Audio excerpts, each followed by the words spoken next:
నమస్కారం అండి. ప్రణవి స్టోరీస్కి స్వాగతం. ఇవాళ మనం వివాహ బంధాలు అనే కథలోని 10వ భాగాన్ని విందామా? మిగిలిన భాగాలు మన ఛానల్లో ఉన్నాయి. ఎవరైనా వినని వారు ఉంటే వినేయండి. ఇక కథలోకి వెళదాం. నేనేమీ చెప్పనని, కేవలం ఆమె ఈయన్ని తిరస్కరించిన కారణం తెలుసుకుంటానని ఆవిడని ఒప్పించాను. సుశీల ఇంటికి వెళ్ళి నన్ను నేను పరిచయం చేసుకున్నాను. ఆమె ఆశ్చర్యపోయి నా రాకకి కారణం అర్థం కానట్టు తెల్లబోయి చూసింది. కూర్చోండి, చాలా సంతోషం. ప్రకాష్ పెళ్లి చేసుకున్నాడన్నమాట నాకు తెలియదు అంది నవ్వుతూ. ఆమెని చూశాక ప్రకాషే కాదు, ఏ మగాడన్నా ఆమెని ప్రేమించకుండా ఉండలేని అందం ఆమెదై. అన్నీ కలిసిన అంతటి అపురూప సౌందర్యవతిని చూసి చెక్కుతురాలినయ్యాను. ఆమె ముందు అందగత్తెగా పేరు పొందిన నేను విలవిలబోయాను. అంతటి అందం ఆమెకు ఎక్కడి నుంచి వచ్చిందో. పాలుగారే బుగ్గలు, విసనకర్రల కనురెప్పలు, అంతంత కళ్ళు, కొనదేరిన ముక్కు, చిన్న నోరు, అది లేత తమలపాకుల్లాంటి ఆ చేతులు. అబ్బా, ఏ భాగం చూసినా దేవుడు ప్రత్యేక శ్రద్ధ తీసుకొని చేసిన శిల్పంలా ఉంది. ఆమె తండ్రి ఏదో ఆఫీసులో గుమస్తా. ఇల్లు నిరాడంబరంగా ఉంది. ఇల్లే కాదు, ఆమె కూడా చాలా నిరాడంబరంగా ఉంది. ఆమె అలంకరణలో ఏదో కొట్టొచ్చినట్టు లోపం కనిపించింది. ఆమె నుదుట బొట్టు లేదు. మీరిలా నన్ను వెతుక్కుంటూ రావడం చాలా ఆశ్చర్యంగా ఉంది. నా గురించి మీకెలా తెలుసు? మీ రాకకి ఏదైనా ప్రత్యేక కారణం ఉందా? కాసేపటికి అడిగింది. అసలు సంగతి దాచి లాభం లేదని సూటిగా అడగదలచింది. అడిగాను. మీరు ప్రకాష్ని నిరాకరించారని విన్నాక సామాన్య కుటుంబంలో నుంచి వచ్చిన ఒక ధనికుణ్ణి, చదువు సంపాదన ఉన్న వ్యక్తిని తిరస్కరించడానికి పురికొల్పిన కారణం తెలుసుకుందామని వచ్చాను అన్నాను. సుశీల ఆశ్చర్యంగా చూసింది. మీకెలా తెలిసింది? ప్రకాష్ చెప్పాడా? ఆమె మొహంలో ప్రసన్నత మాయమైంది. ప్రకాష్ చెప్పలేదు, మా అత్తగారు మాటల్లో అన్నారు. జరిగిపోయిన సంగతులు ఇప్పుడెందుకండి? అవి తలుచుకొని లాభం లేదు. చెప్పడం నాకు, వినడం మీకు మంచిది కాదు భావంగా అంది. ప్లీజ్, ఆ విషయంతో నా భవిష్యత్తు ముడిపడి ఉంది. దయచేసి ఏం జరిగిందో చెప్పండి అన్నాను. సుశీల ఆశ్చర్యంగా అంది. అంటే వివరంగా చెప్పలేను, కానీ ఆయన ప్రవర్తనకి మీ తిరస్కారానికి సంబంధం ఉండవచ్చునని నా అనుమానం. భర్తని గురించి అంతకంటే చెడుగా చెప్పలేను. మీ తిరస్కారంతో ఆయన అహం దెబ్బతిని ఉంటుంది. ఆ కోపం, కసి మీ మీద తీర్చుకోలేక మరొకరి మీద తీర్చుకుంటున్నారు. అసలు మీరెందుకు అలాంటి వ్యక్తిని తిరస్కరించారు? సుశీల మొహం కఠినంగా మారింది. ఆస్తి అంతస్తు కంటే నా ఆత్మాభిమానం ముఖ్యమనిపించి తిరస్కరించాను. డబ్బు ఎద చూపి ఆ అహంభావిని నేను కాను. వ్యక్తిత్వం ఉన్న ఏ ఆడపిల్లైనా తిరస్కరిస్తుంది. మొహం ఎర్రబడగా ఆవేశంగా అంది. అంతకంటే వివరంగా చెప్పగలరా అన్నాను. ఆ నీచుడి గురించి మాట్లాడాలంటేనే నాకు అసహ్యం. క్షమించండి. మీ భర్తని ఇలా అన్నందుకు కష్టపెట్టుకోకండి. కానీ అతని నిజ స్వరూపం తెలిస్తే మీరు అసహించుకుంటారు. కాలేజీలో నాకు బాగా సీనియర్. నా అందం నాకు శత్రువయింది. ప్రతి మగాడి దృష్టి నా మీదే. రకరకాల పేర్లు పెట్టి ఏడిపించడం, పిల్లి కూతలు, గోడల మీద పేర్లు, అల్లరి, ఇవన్నీ నాకు తప్పేవి కాదు. ఇలా నన్ను ఆట పట్టించే వాళ్ళందరికీ లీడర్ ప్రకాష్.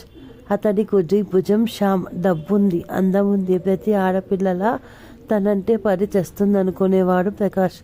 ప్రతి ఆడపిల్లని చులకనగా చూసి ఏడిపించడం. ఏ అమ్మాయినన్నా తిరగబడితే ఆ పిల్ల అవస్థ దేవుడెరుగా. వెధవ ఫోజులు కొడుతూ తిరిగే ఆ ప్రకాష్ని చూస్తే నాకు ఒళ్ళంతా మండేది. దానికి తోడు అతని లేఖి బుద్ధులు చూసి మరింత కోపం వచ్చేది. ఎన్ని అన్నా నన్ను కానట్టు విననట్టు దులుపుకొని పోయేదాన్ని. ఒకసారి జుట్టు కత్తిరించాడు వెనుక నుంచి. మరొకసారి చీర లాగాడు. అతన్ని నేను కేర్ చెయ్యలేదని, అతన్ని చూసి అసహించుకుంటున్నానని కాబోలు. ఓ రోజు అతని కుడి భుజం శ్యామ్తో నాకు కబురు పంపాడు. ఒంటరిగా ఉన్నప్పుడు, మీరంటే ప్రకాష్కి చాలా ప్రేమ అండి. మిమ్మల్ని పెళ్లి చేసుకోవాలనుకుంటున్నాడు అన్నాడు వెకిలిగా నవ్వి. ఆహా, మిత్రుడి తరపున రాయబారం చేయడానికి వచ్చావా అన్నాను హేళనగా. లేదండి, మీరు అతని ప్రేమను గుర్తించడం లేదని చెబుతున్నాను అన్నాడు. ఓహో, అంత ప్రేమ ఉన్నవాడు అతనే చెప్పవచ్చుగా ఆ మాటని. ప్రేమిస్తున్నానని మరొకటి చేత కబురు పంపేంత రసహీనుడన్నమాట అన్నాను. బాగుంది, అతని అంతస్తు ఎక్కడా, మీ అంతస్తు ఎక్కడా? అయినా ప్రేమకి ఇవన్నీ హద్దులుండకూడదని అసలు మీ ఉద్దేశం ఏమిటో? ఆహా, అతని లాంటి వాడిని పెళ్ళాడడం ఏ అమ్మాయికైనా భాగ్యమే అనుకోండి.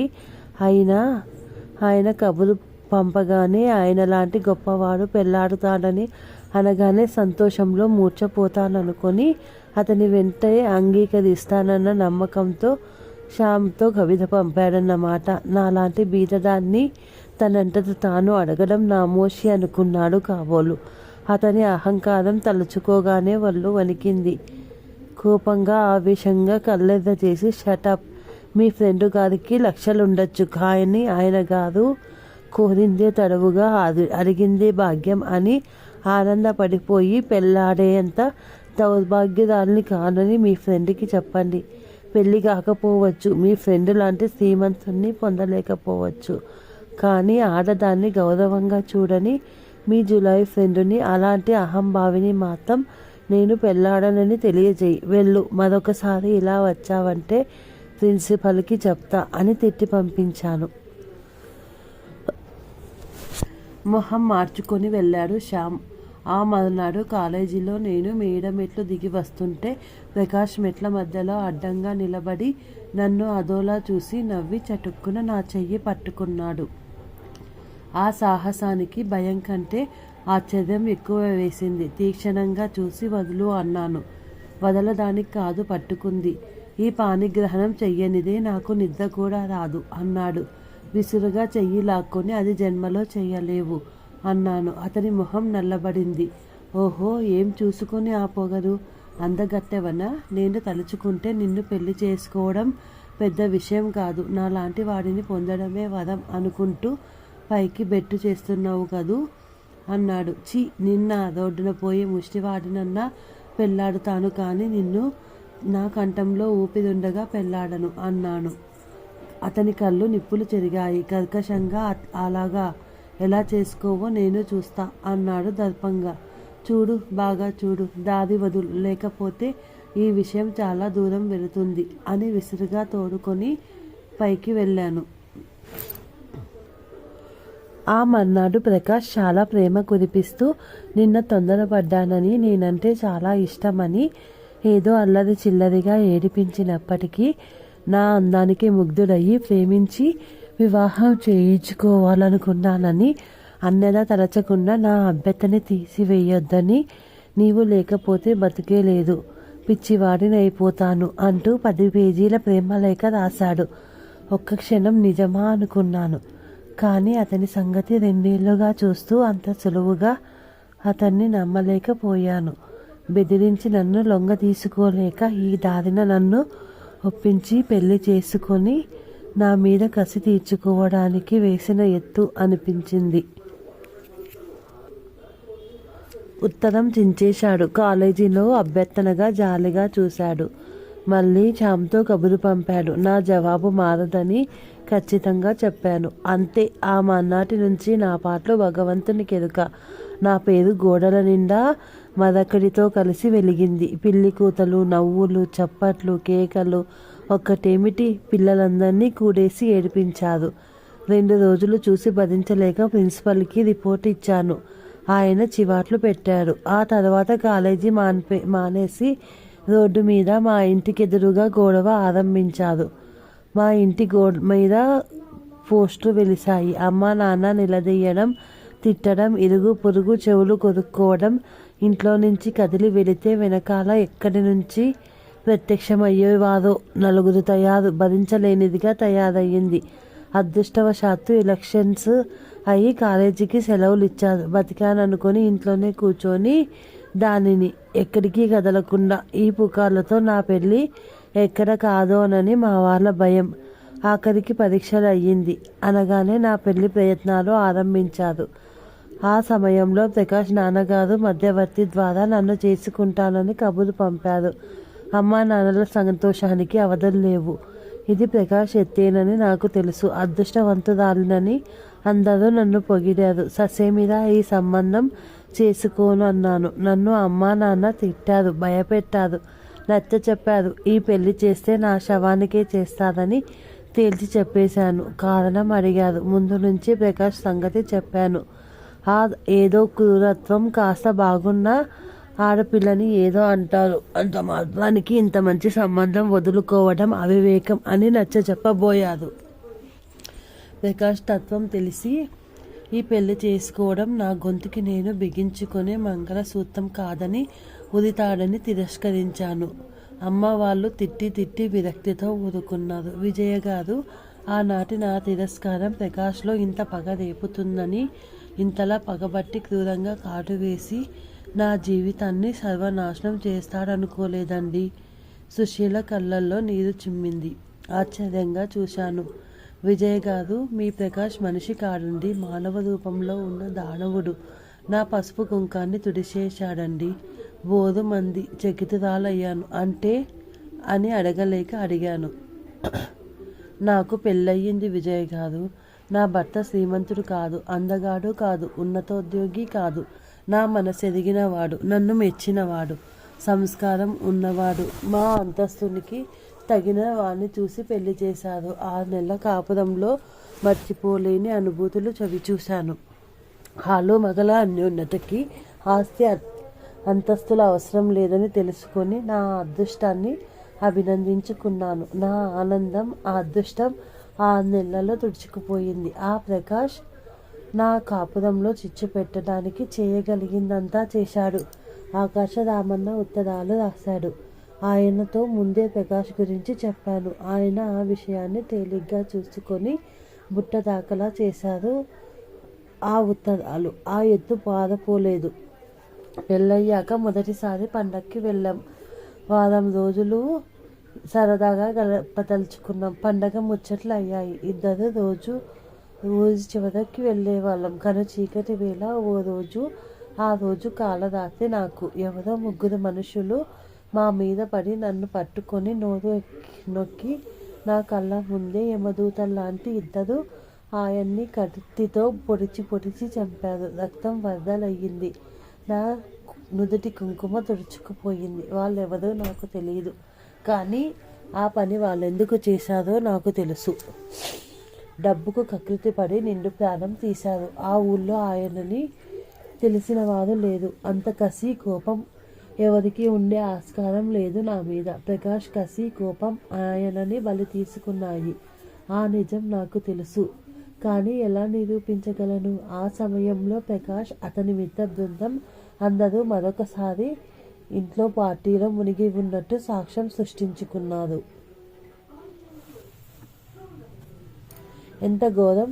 నాకు తెలియకుండానే నా నోట్లో నుంచి ఆ మాటలు వచ్చాయి.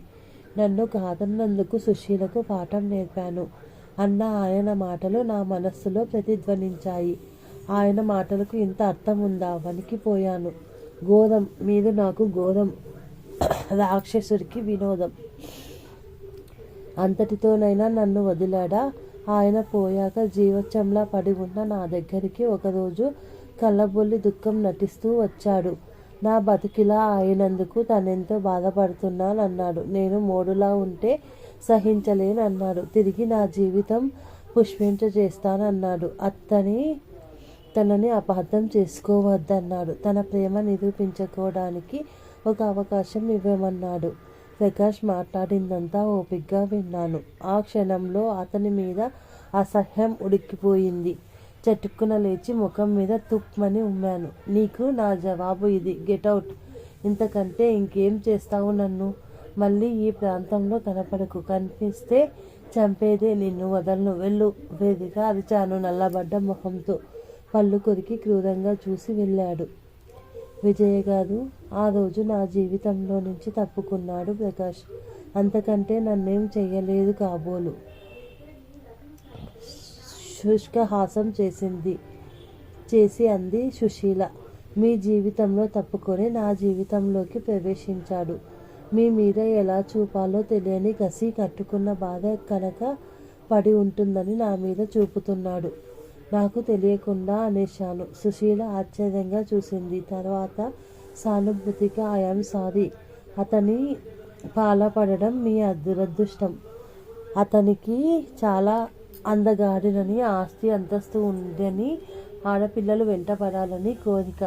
తనని తిరస్కరిస్తే అహం దెబ్బతింటుంది. అతన్ని కాదంటే అతనిలో పశుత్వం మేలుకుంటుంది. అతనికి ఎదురు తిరిగితే రాక్షసుడే అవుతాడు. అసలు ఆ మనిషిలో ఏమన్నా మెంటల్గా లోపం ఉందేమో అనిపిస్తుంది విజయ్ గారు ఒక్కొక్కసారి అంది సుశీల. ఆ మాటలో నిజం ఉందనిపించింది నాకు. మీరు ఇప్పుడేం చేస్తున్నారు అన్నాను సానుభూతిగా. సుశీల చెయ్యడానికి ఏముంది, బతకాలిగా, ఏదో ఉద్యోగం చూసుకొని మోడుగా బతికీడుస్తున్నాను అంది. వెళ్ళడానికి లేచాను. విజయ్ గారు ఒక్క మాట, ఎలాగో పెళ్ళయింది.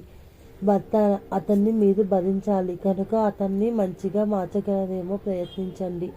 అతన్ని రెచ్చగొట్టడం వల్ల మరింత రాక్షసుడవడం మినహా ప్రయోజనం లేదు. ఒక స్నేహితురాలిగా ఇది నా సలహా మాత్రమే అంది అభిమానంగా. ఏం మాట్లాడేందుకు లేక స్నేహంగా చెయ్యి నొక్కి వచ్చాను. ఇంటికి వచ్చి అత్తగారితో అంతా చెప్పాను. ఆవిడ మొహం పాలిపోయింది. చెమట పట్టింది. నిజంగానా? నిజమా? వీడు అంత పని చేయించాడంటావా? నమ్మలేకుండా ఉన్నాను. గుండెల మీద భయంగా చెయ్యి వేసుకున్నారు. కన్న తల్లి కనుక మీరు నమ్మలేదు.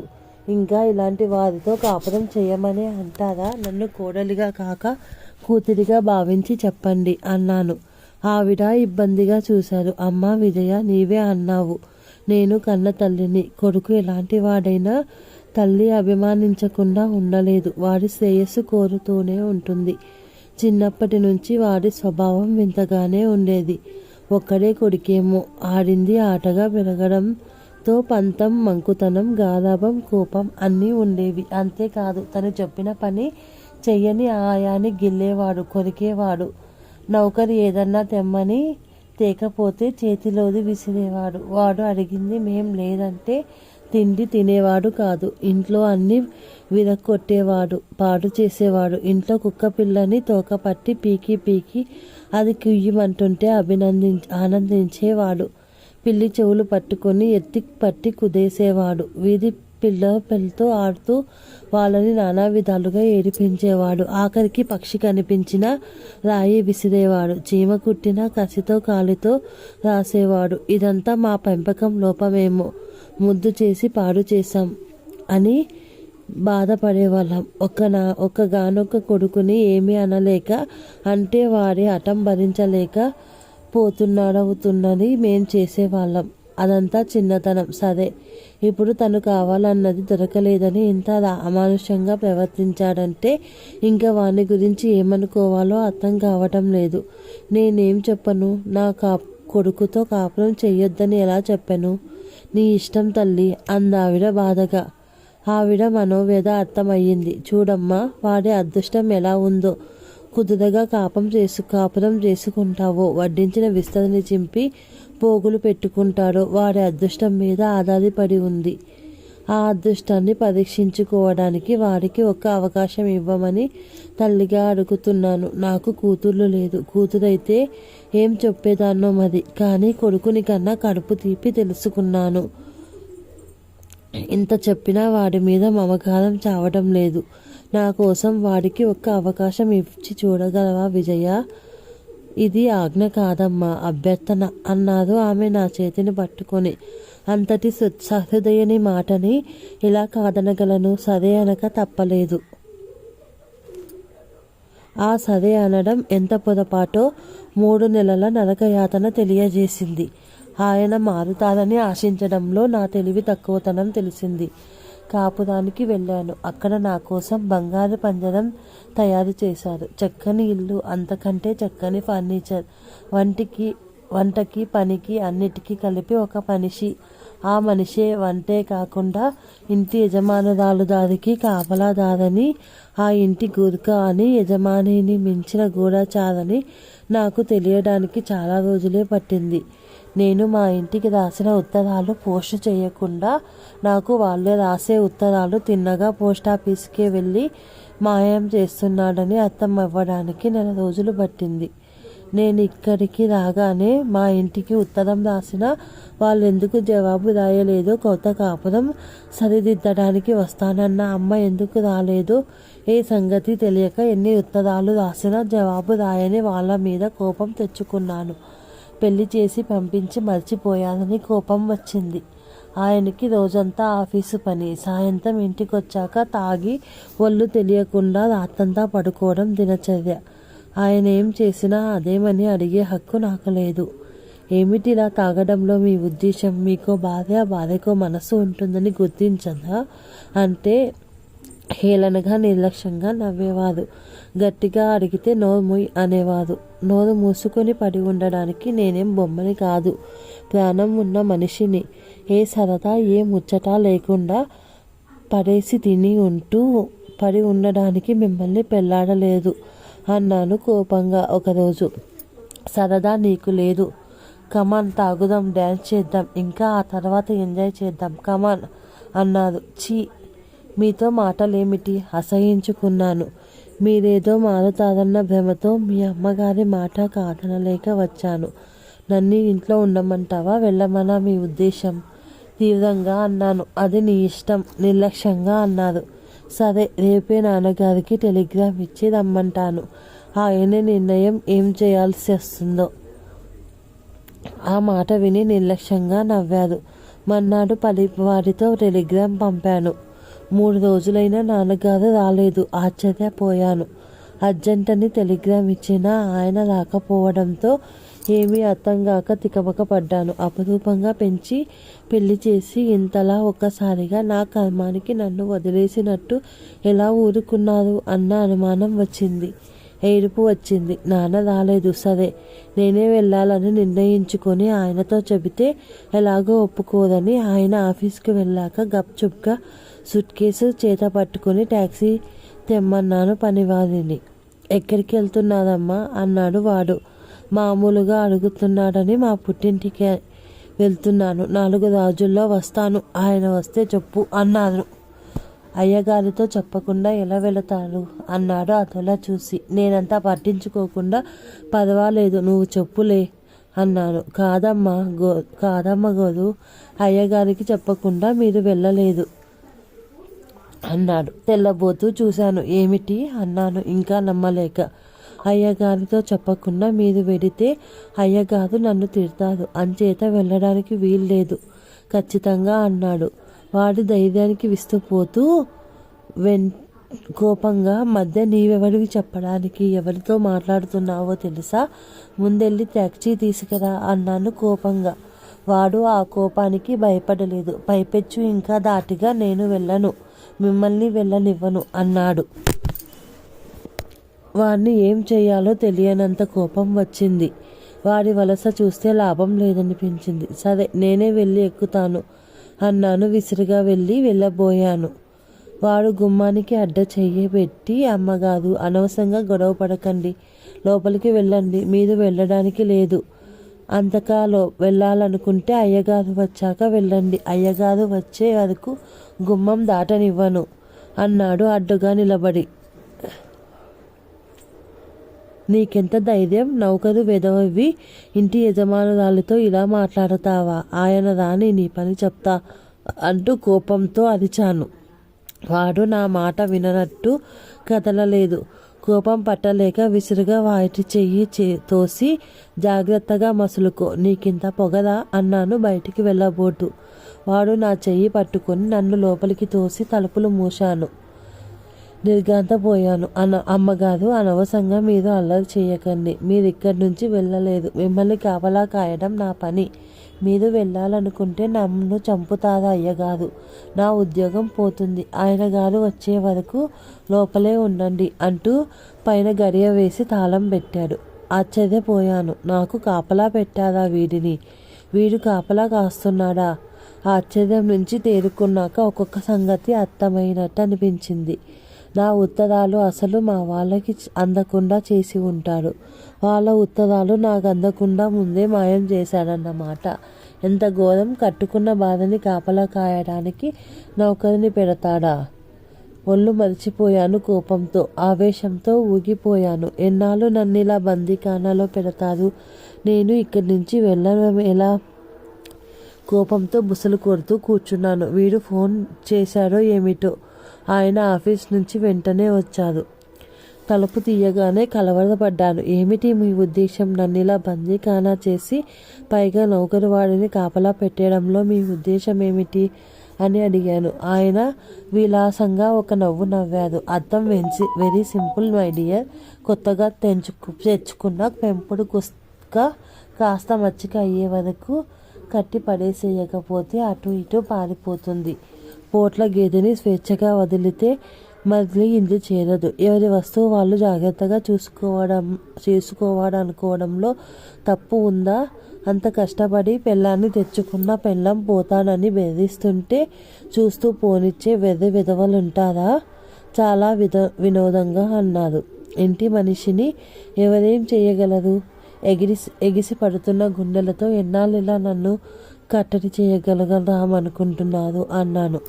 చెప్పాక ఆ కుక్క మచ్చిక అయ్యి మాలిమి అయ్యే వరకు పొమ్మన్నా పోదు కదా. తంతున కాళ్ళ దగ్గరే పడి ఉంటుంది. పోట్ల గిత్తని 4 రోజులు నడ్డి విరిగేలా తంతే పొగదు అణిగి పడి ఉంటుంది. అలాగే నీవు. ఇది నీ ఇల్లు, ఇంకెక్కడికి పోలేను అని గుర్తించే వరకు, నన్ను కాదని పోలేవు అని గుర్తించాక అప్పుడు బందీఖానా ఉండదు నీకు. ఎంతైనా మగాన్ని పెళ్ళం వదిలి వెళ్ళిపోతుందంటే అపవాదు భరించగలవా డియర్? హేళనగా నవ్వారు. తిట్టాను, ఏడ్చాను. ఏమి చేసినా ఆ రాయి కలగలేదు. ఆయన అన్నట్టు ఆయనను వదిలిపోకుండానే నీవే గతి అని పడి ఉండాల్సిన స్థితి, ఆయనను కాదనలేని స్థితి వచ్చి పడింది. నా అవస్థలు చాలదన్నట్టు నా మీద ఇంకా కక్ష తీరక భగవంతుడు శాపం ఇచ్చినట్టు మొదటి నెలకే నెల తప్పాను. ఆ సంగతి గుర్తించగానే వాళ్ళు జలధరించింది. ఇదేం ప్రారంధం అని కులిమిలిపోయాను. ఇంకా పుట్టబోయే పిల్ల కోసమన్నా ఈ భర్తని అంగీకరించడం మినహా దారి ఏముంది? తండ్రి ఎవరో తెలియని బిడ్డని సమాజం ఆదరించదు. ఆ బిడ్డ భవిష్యత్తు కోసం, నా భవిష్యత్తు కోసం అంధకారం చేసుకొని ఈ నరకంలో మగ్గవలసిందే. భగవంతుడా, నాకు ఈ బిడ్డ వద్దు, తీసుకోపో అని ప్రార్థించాను, విలపించాను. ఆ దేవుడు నా మొర ఆలకించలేదు. ఆయనకు ఆ విషయం చెప్పాలనిపించలేదు. అయినా ఎన్నాళ్ళు దాచగలను? వికారం, వాంతులు ప్రారంభమయ్యాయి. ఆయనకి విషయం అర్థమయ్యాక నీవు దారికి వచ్చే రోజులు మొదలయ్యాయన్నమాట. ఇంకెక్కడికి పోతావు అన్నారు విలాసంగా. ఆ మనిషితో మాట్లాడాలంటేనే అసహ్యం పుట్టింది. మాట్లాడినా ప్రయోజనం లేదని తెలిసాక నా కర్మానికి తిట్టుకుంటూ ఇంట్లో పడి ఉన్నాను. ఆయనతో పోట్లాడే ఓపిక కూడా లేని నీరసం, వేవిళ్లతో సతమతమవుతూ ఉంటే అమ్మ గుర్తుకు వచ్చి కుమిలి ఏడ్చేదాన్ని. పుట్టాక ఇన్నాళ్ళు చూడకుండా ఉండలేదు. 3 నెలలే అయినా 3 యుగాలుగా అనిపించింది. ఏడుస్తున్నా, తిండి తినకుండా నీరసంతో వాలిపోయినా ఆయనేం పట్టించుకోలేదు. ఆయన అవసరాలు చూడ్డానికి వాడున్నాడు. నాతో రాత్రి తప్ప ఆయనకేం అవసరం లేదు. అలాంటి స్థితిలో నా కర్మానికి నేను పక్క మీద ఉండేదాన్ని. ఈ గర్భం ఎలా తీసుకోనా అని ఎన్నో విధాలుగా ఆలోచించాను. ఏ మందు మింగను, ఎలా తెచ్చుకోను అని విచారించాను. గెంతాను, దుమికాను. వేడి చేసే పదార్థాలు గుర్తున్నంత వరకు తిన్నాను. ఆ తండ్రిని మించిన మొండిదిలా ఉంది ఆ పిండం. హతాశురాలినై కర్తవ్యం తోచక నిర్లిప్తురాలినై ఉండిపోయాను. చావాలనుకున్న అనుక్షణం కాపలా. ఇక ఏం జరిగిందో మిగిలిన రేపటి భాగంలో విందాం. ఈ కథ నచ్చినట్టయితే లైక్ చేయండి, షేర్ చేయండి, సబ్స్క్రైబ్ చేయండి. Thank you friends.